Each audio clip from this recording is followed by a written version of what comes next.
அரசியல் கட்சி தொடங்க இருப்பதாக விஷால் தொடர்பான ஒரு தகவல் பரவிய நிலையில் விஷால் தரப்பிலிருந்து தற்போது அறிக்கை என்பது வெளியாகியிருக்கிறது. அதில் வரும் காலத்தில் மக்கள் பணியாற்ற வருவேன், இயற்கை வேறு ஏதேனும் முடிவெடுத்தால் மக்களுக்காக குரல் கொடுப்பேன் என்று விஷால் தரப்பிலிருந்து அறிக்கை கொடுக்கப்பட்டிருக்கிறது. விஷால் அரசியல் கட்சி தொடங்குவதாக ஒரு தகவல் வெளிவந்த நிலையில் தற்போது விஷால் தரப்பிலிருந்து இந்த ஒரு அறிக்கை என்பது வெளியாகியிருக்கிறது. அரசியல் கட்சி தான் தொடங்கப் போவதில்லை என்பதை தற்போது நேரடியாகவே விஷால் தெரிவித்திருக்கிறார். வரும் காலங்களில் இயற்கை அழைப்பு விடுத்தால் தான் வருவதற்கு தயாராக இருப்பதாகவும் அவர் தரப்பில் தெரிவிக்கப்பட்டிருக்கிறது.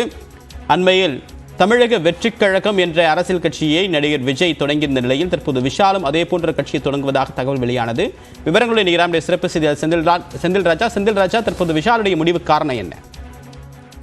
தேவப்பிரியன், நடிகர் விஷால் கடந்த சில ஆண்டுகளாகவே இந்த அரசியலில் ஈடுபட்டு வருவதாக கூறி வருகிறார். குறிப்பாக ஆர்கே நகர் ஜெயலலிதா மறைவுக்கு பிறகு ஆர்கே நகரில் நடைபெற்ற இடைத்தேர்தலில் அவர் வேட்புமனு தாக்கல் செய்திருந்தார். சுயேட்சையாக போட்டியிடுவதாக அறிவித்து அவர் வேட்புமனு தாக்கல் செய்தார். ஆனால் தேர்தல் ஆணையம் அவருடைய வேட்புமனுவை நிராகரித்திருந்தது.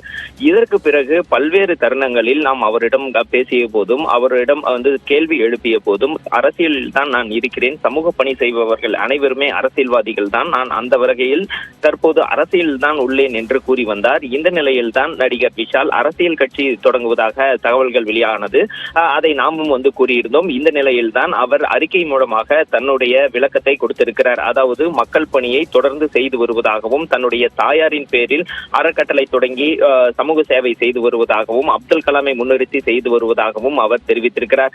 அது மட்டுமில்லாமல் மக்கள் பணியில் தொடர்ந்து ஈடுபடுவேன், இயற்கை அழைத்தால் அடுத்த கட்ட நகர்வுக்கு நகர்வேன் என அவர் தன்னுடைய அந்த அறிக்கையின் மூலமாக விளக்கம் அளித்திருக்கிறார். தேவப்பிரியன், தகவலுக்கு நன்றி செந்தில்.